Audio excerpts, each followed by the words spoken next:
The woman sitting across from me had the kind of face that could ruin marriages. I slid $300 across the coffee shop table and watched her manicured fingers fold around the bills like she'd done this 1,000 times before. Maybe she had. Her name was Vanessa, or at least that's what she told me, and for the next 2 weeks, her job was simple: make my boyfriend fall in love with her. I know what you're thinking. What kind of person does something like this? What kind of girlfriend hires a professional to test the man she supposedly loves? Have you ever been so afraid of losing someone that you did something you're not proud of? Something that kept you up at night, wondering if you'd crossed a line you could never uncross? If you have, drop a comment below, because that's exactly where I was. And looking back now, I wish someone had stopped me, but no one did. My name is Claire, and 3 years ago, I destroyed the best relationship I ever had. Not because my boyfriend cheated, not because he lied, but because I couldn't stop myself from looking for proof that he would. That morning in the coffee shop, Vanessa studied my face like she was memorizing it. She had dark hair that fell in waves past her shoulders, green eyes that caught the light in a way that made you want to keep looking, and a smile that felt like a secret.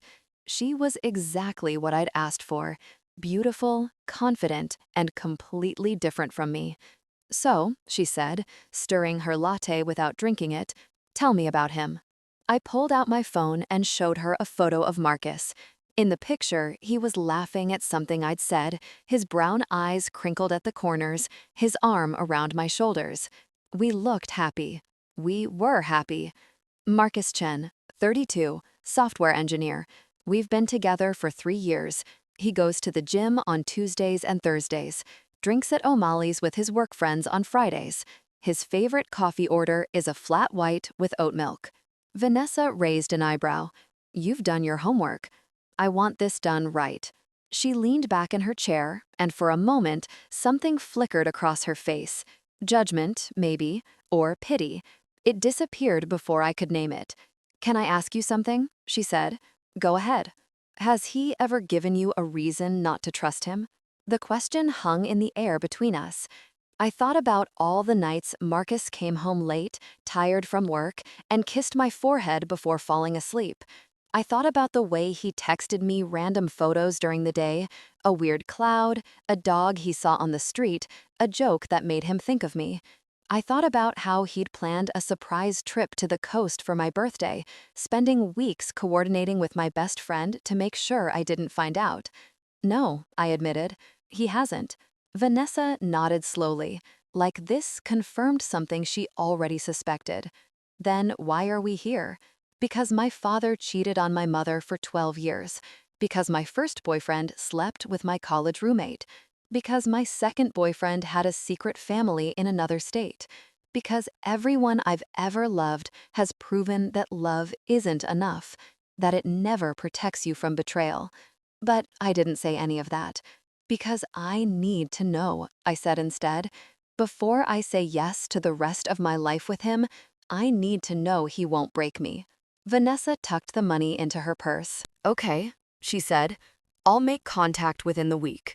You'll get updates by text, nothing that could be traced back to me. If he takes the bait, you'll have your proof. If he doesn't, then I'll know I can trust him." She stood up, and something about the way she looked at me made my stomach turn. "That's not how trust works," she said quietly, "but I think you already know that." She left before I could respond. I sat there for another 20 minutes, staring at the photo of Marcus on my phone. His smile, his eyes, the way he looked at me like I was the only person in the room.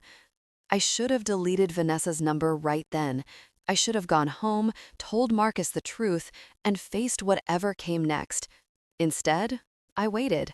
And that's when everything started to fall apart. 3 days before I met Vanessa, Marcus asked me to marry him. We were in our apartment, surrounded by takeout containers and half-finished glasses of wine, watching some terrible reality show I'd gotten him addicted to. It was a Sunday night, nothing special, nothing romantic, and then he muted the TV. "Claire," he said, and something in his voice made me look up. He was holding a small black box.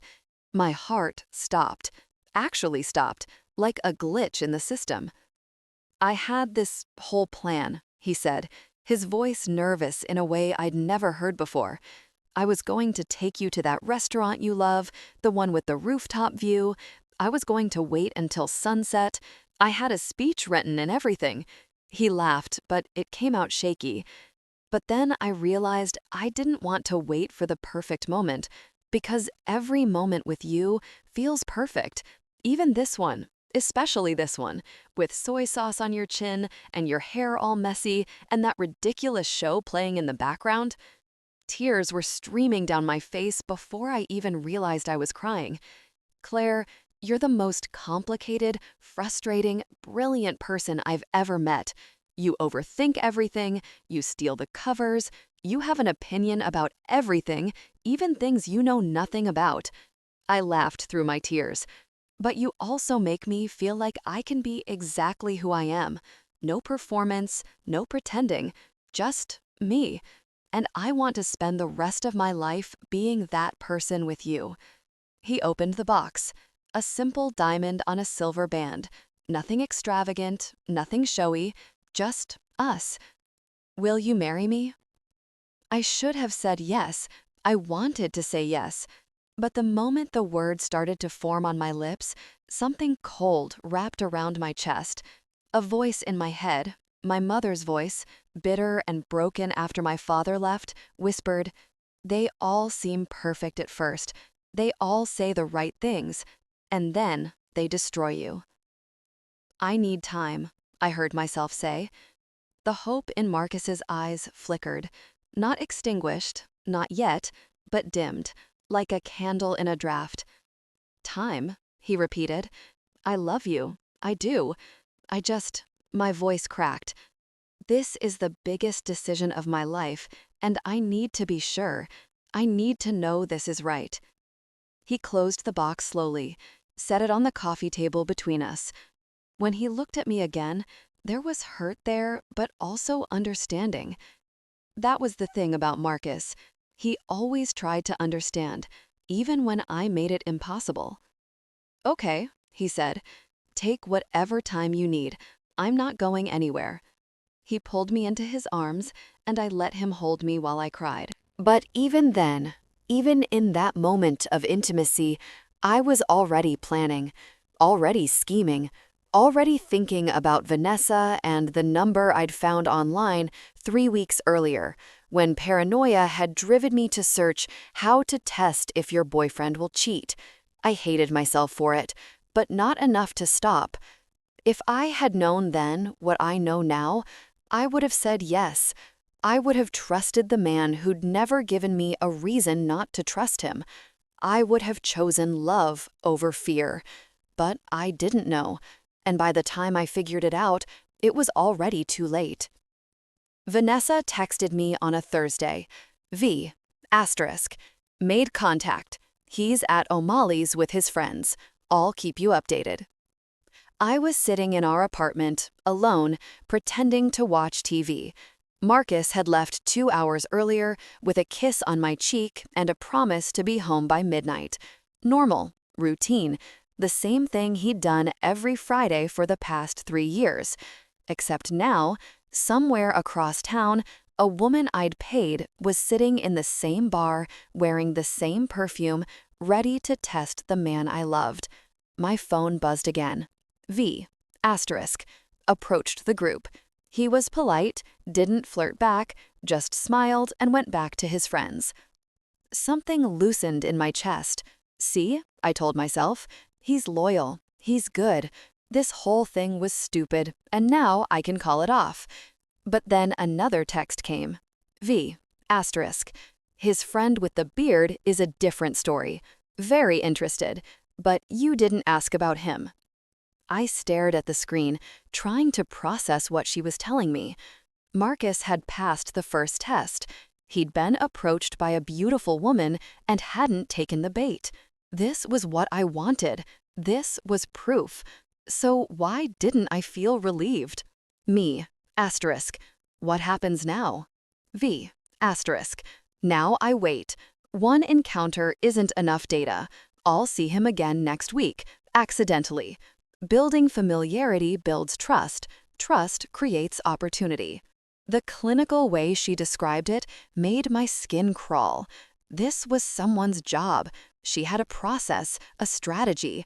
She knew exactly how to break down someone's defenses one accidental meeting at a time. What had I set in motion? Me, asterisk. Maybe this was a mistake. Maybe I should stop. 3 dots appeared, disappeared, appeared again. V, asterisk. That's up to you. But you paid for 2 weeks. And in my experience, people who stop early always wonder. They spend the rest of their relationship questioning, looking for signs, driving themselves crazy. V, asterisk. You wanted to know. Let me help you know. I should have trusted my instincts. I should have called it off right there, told Vanessa to keep the money, and never looked back. Instead, I typed, "Keep going." Then I turned off my phone and waited in the dark for Marcus to come home. He got back at 11:47. I heard his keys in the lock, his footsteps in the hallway, his soft voice calling out, "Claire, you still up?" I pretended to be asleep. He climbed into bed behind me, wrapped his arm around my waist, and pressed a kiss to my shoulder. He smelled like bar soap and beer, and something uniquely him, warm and familiar and safe. "I love you," he murmured into my hair. I didn't respond. I just lay there, feeling his heartbeat against my back, and wondered what kind of person I had become. 2 years earlier. The first time I met Marcus, I was crying in a supermarket. I know how that sounds. But there I was, standing in the cereal aisle at 11 p.m., tears streaming down my face because I couldn't remember which brand my ex-boyfriend liked. And even though he'd cheated on me 3 months earlier and I hated him, I still somehow found myself reaching for the Cheerios he always bought. Like my body was programmed to love someone who'd stopped loving me. Rough night? I turned around and saw a guy in a rumpled work shirt, holding a basket with nothing but frozen pizzas and a 6-pack of beer. He had kind eyes, tired eyes, the kind of eyes that had seen some things but still managed to smile. "You could say that," I sniffed. He nodded like this made perfect sense.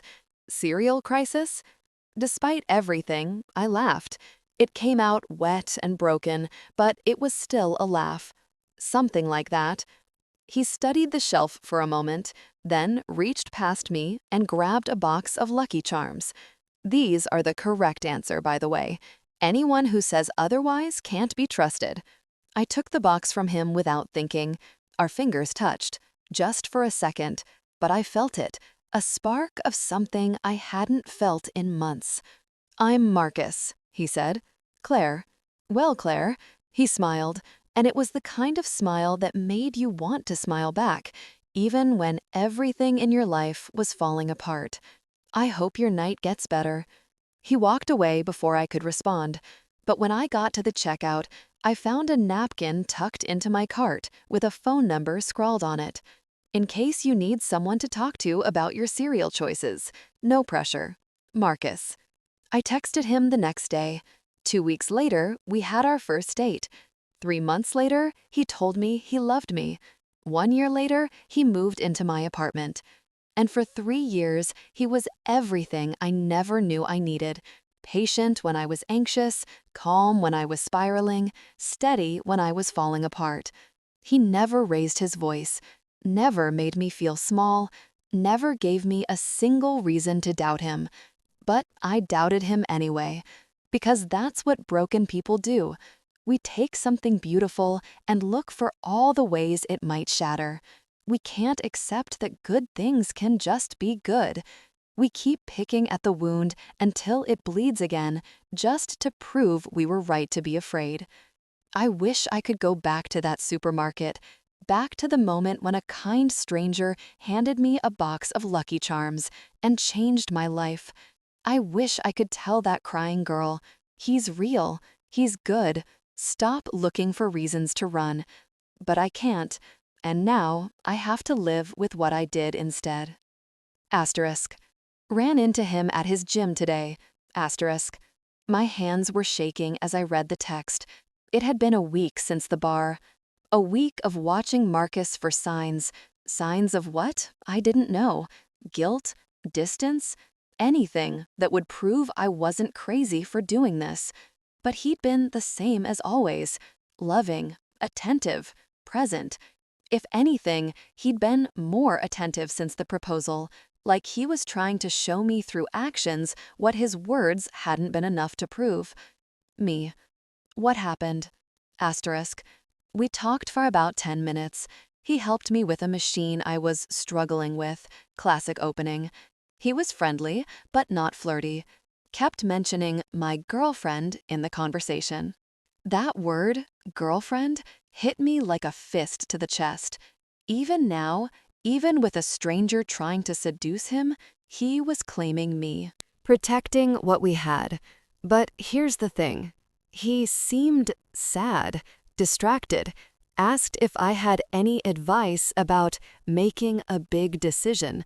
I played dumb, asked what he meant. He just shook his head and said, "Never mind." I stared at the screen for a long time.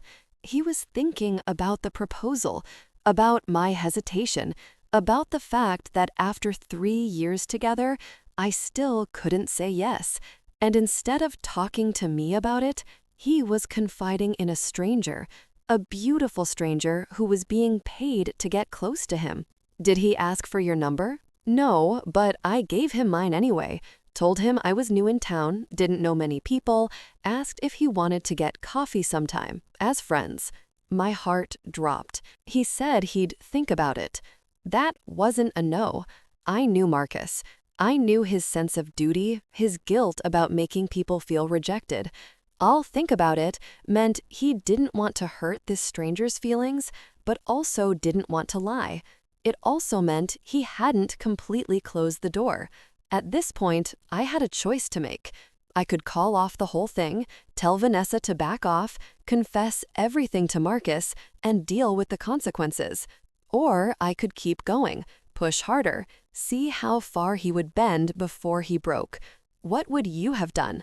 I've thought about this moment 1,000 times, and I still don't know if I made the right call. Let me know in the comments. Would you have stopped or kept testing? I kept testing. Keep going, but don't push too hard. I want to know what he does, not what you make him do. Understood. 3 days later, she texted again. He reached out, asked if I still wanted to get that coffee. My world tilted. Marcus, my Marcus, who'd never shown any interest in another woman in 3 years, had contacted Vanessa on his own. We're meeting tomorrow at 2 p.m. I'll record everything. I threw my phone across the room. It hit the wall and clattered to the floor, the screen cracking in a spiderweb pattern. When Marcus came home that night, I was sitting on the couch, staring at nothing. "Hey." He sat down beside me, concern creasing his forehead. "You okay?" I turned to look at him, really look at him, searching for the signs of betrayal I was so sure were there. But all I saw was the same man who'd loved me for 3 years, the same kind eyes, the same gentle smile. "I'm fine," I lied, "just tired." He pulled me close, and I let him, even though every part of me wanted to scream. "What are you doing, Marcus? What are you doing?" Vanessa sent me the first audio file at 3:47 p.m. As promised, listen for yourself. I locked myself in the bathroom, turned on the shower to cover any sound, and pressed play. Their voices filled the tiny room. "So, you moved here for work?" Marcus was asking. "Yeah, tech company. You know how it is. They relocate you and expect you to build a whole new life overnight. I know exactly what you mean. I did the same thing 5 years ago.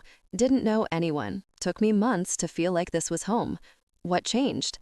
A pause. Then Marcus's voice, softer. "I met someone." The girlfriend you mentioned? Yeah, Claire. She's the reason I stayed, the reason I built a life here instead of just going through the motions. My heart cracked. She sounds special, Vanessa said. She is.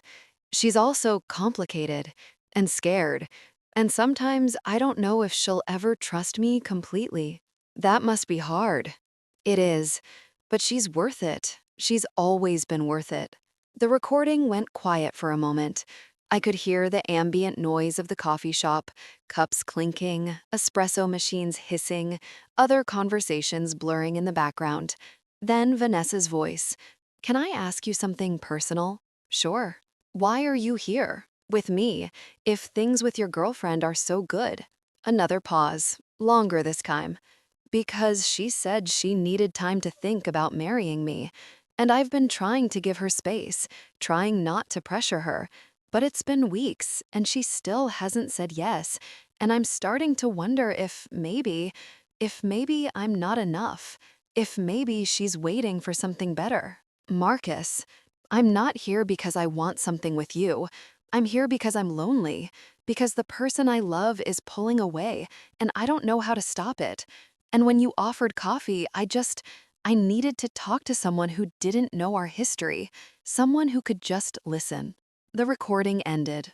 I sat on the bathroom floor, my back against the cold tile, tears streaming down my face. He wasn't cheating. He wasn't even considering it.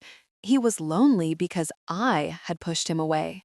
He was reaching out to a stranger because I had made him feel like he wasn't enough. I had created this, all of it.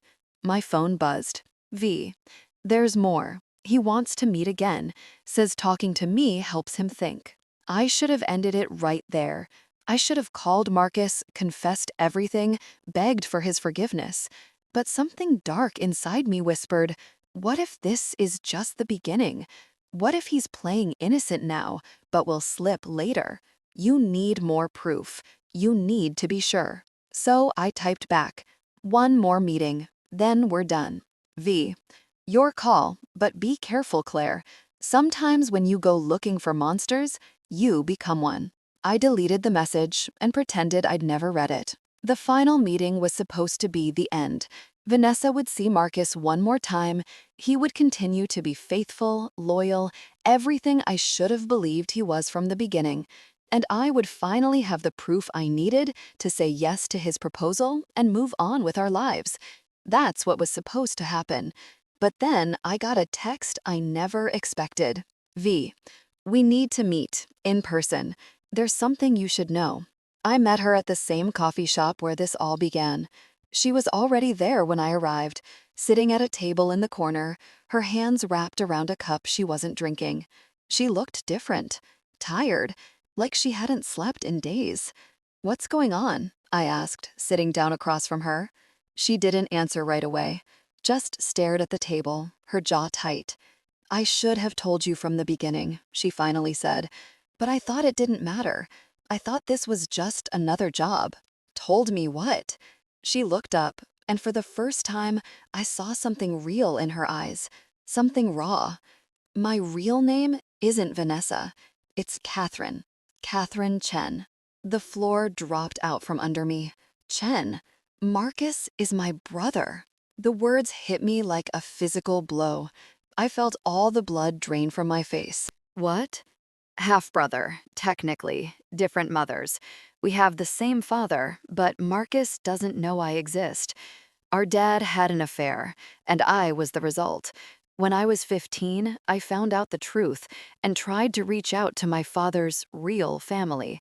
He sent me a check and told me to never contact him again. I couldn't breathe, couldn't think. The room was spinning. I've been watching Marcus from a distance for years, she continued, following his life online, seeing what kind of person he became, wondering if he knew about me, if he'd chosen to ignore me too.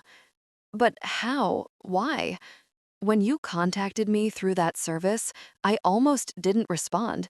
But then I saw the photo, saw his face, and I thought, this is my chance to finally meet him, to see if he was anything like our father.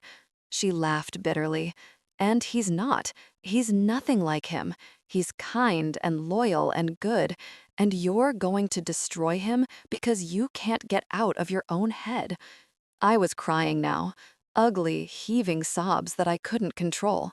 Why are you telling me this? Catherine, Vanessa, leaned forward, her eyes blazing. Because I've spent my whole life watching people I love get hurt by secrets and lies.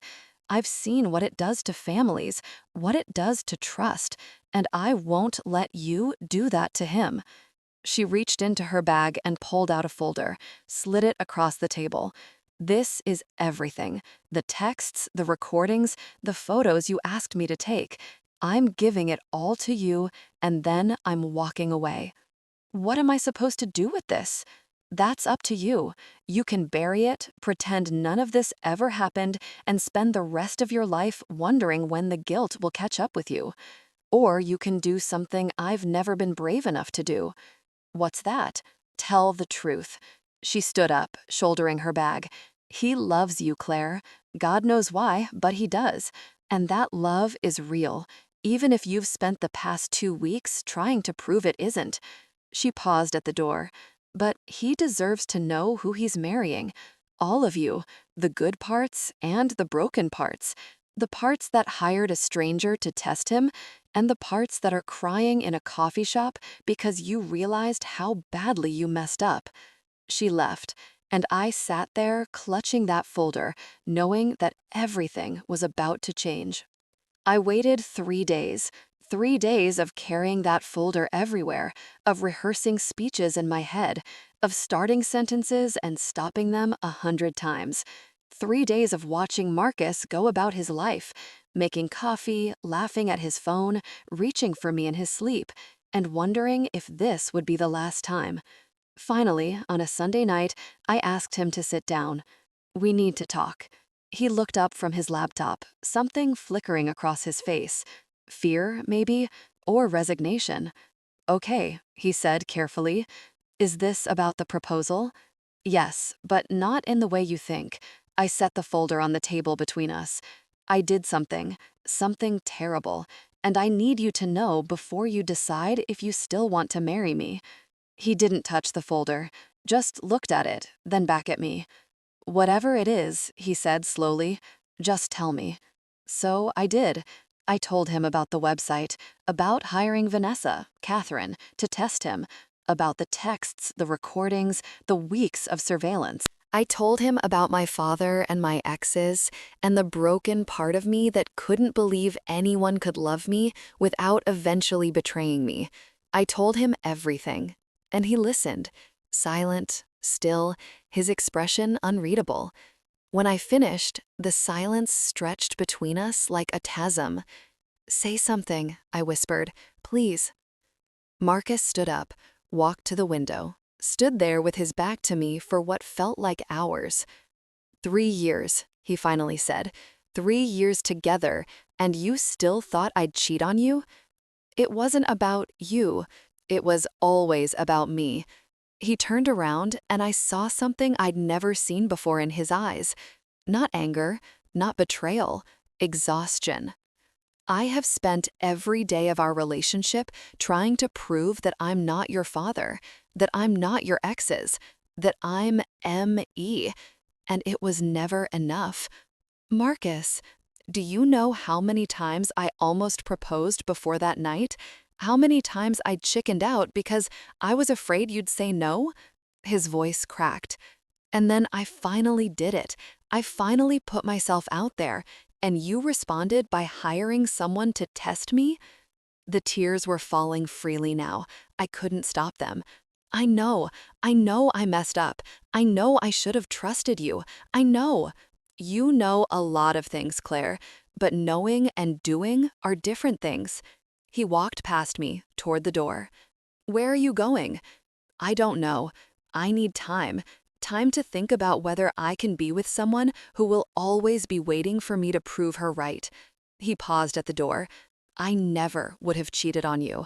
Not once, not ever. Not because I was being tested, but because I love you. Because loving you was the easiest thing I've ever done. He looked back at me one last time. I just wish it had been easy for you too. The door closed behind him, and I was alone. Marcus didn't come home that night, or the next. For 5 days, I lived in a state of suspended animation, going through the motions of life while checking my phone every 30 seconds, hoping for a message that never came. On the 6th day, I found an envelope under our door. His handwriting, my name. I opened it with trembling hands. Claire. I've spent the past week trying to figure out how I feel, trying to decide if I can forgive you, trying to understand why you did what you did. And the truth is, I don't know if I'll ever fully understand. I don't know if I'll ever stop wondering, every time we fight, if you're going to test me again, if you're going to set traps and wait for me to fail. But I also know something else. I know that the night I met you in that supermarket, crying over cereal, something in me recognized something in you. Two broken people who'd been hurt too many times, trying to figure out how to let someone in without getting destroyed. I know that I love you. Messy, complicated, terrifying love that keeps me up at night and makes me want to be better. Love that's bigger than this betrayal, bigger than my hurt, bigger than everything you're afraid of. I went to see a therapist this week. For the first time in my life, I sat in someone's office and talked about my feelings. And do you know what she said? She said that hurt people hurt people. That you didn't do this because you don't love me. You did it because you love me so much, you couldn't bear the thought of losing me. So you tried to control the thing you were most afraid of. It doesn't make it okay, but it makes it human. I'm not ready to come home yet, but I'm not leaving either. I'm giving us both time. Time to figure out if we can rebuild what you broke. Time for you to do the work you've been avoiding, the real work, with a professional to understand why you're so afraid. And time for me to decide if I can love someone who might never fully trust me. There's one more thing I need to tell you. Catherine came to see me. I stopped breathing. She told me everything. Who she is, what our father did, the life she lived because of his choices. I spent 2 days processing what she told me, trying to reconcile the father I thought I knew with the man who abandoned his own daughter, trying to understand how I could have lived my whole life not knowing I had a sister. But here's the thing that made me realize I can't give up on us yet. Catherine told me that when she first started following you, she hated you. She was ready to watch you destroy yourself, ready to watch your relationship crumble. But then she saw how you looked at me in those recordings, how your voice shook when you asked about me, how even in your worst moment, you still loved me so much it was suffocating you. She said, "She's doing a terrible thing, but she's doing it because she's terrified. And I know what it's like to be so scared of losing something that you destroy it first." That's why she told you the truth, because she recognized something in you that she recognized in herself. I don't know what this means yet, for us, or for me and Catherine, or for any of it. But I know I can't walk away without trying. I'm not promising to forgive you. I'm not promising everything will be okay.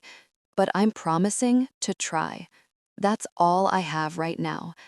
I hope it's enough. P.S. I never threw away the ring.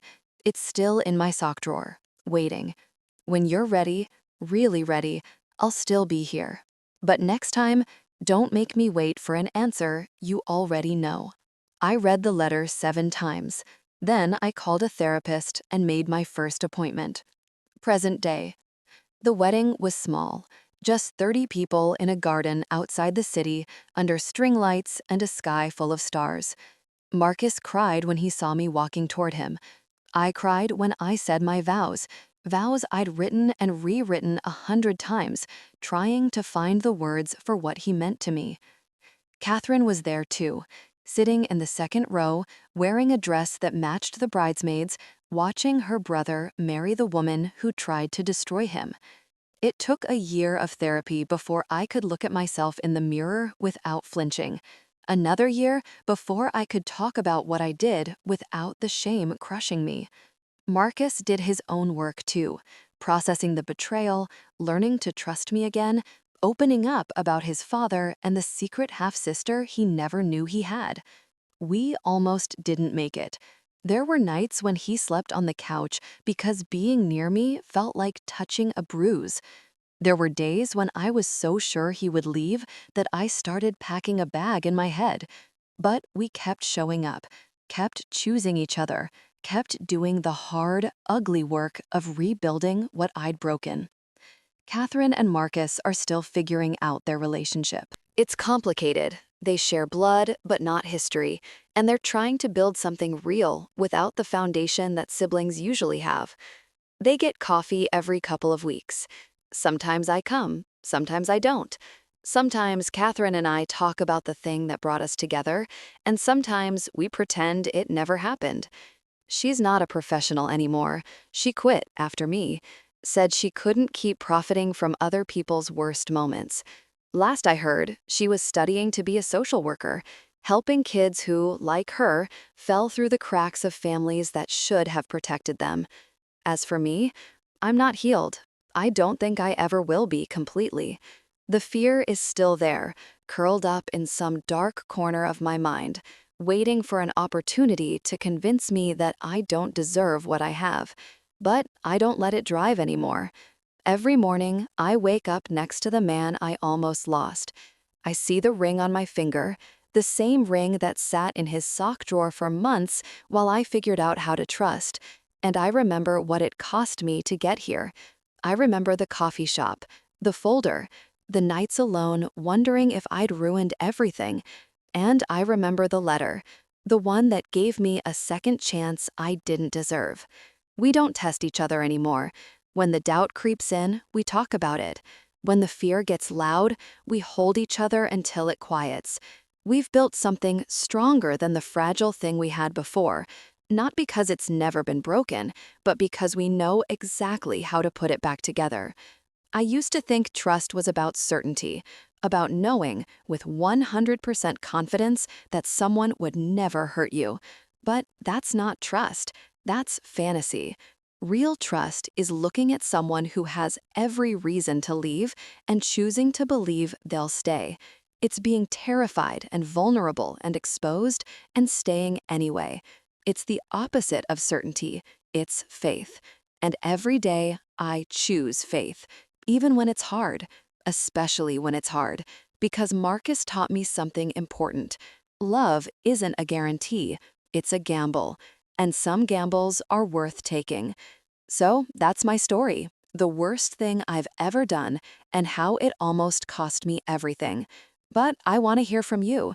Have you ever let fear control your decisions? Ever done something you're not proud of because you were too scared to trust? You don't have to share details if you don't want to, but I read every single comment, and I know I'm not the only one who's been there. And for those of you who are still in the middle of it, still wondering if you can rebuild after breaking something precious, I want you to know it's possible. It's hard and painful and messy, but it's possible. Tell me your story in the comments. And if you've ever had to choose between fear and faith, I'd love to know which one you picked. Because that choice, it changed my life. Some people say the hardest thing about love is falling. They're wrong. The hardest thing about love is staying. Asterisk. Claire.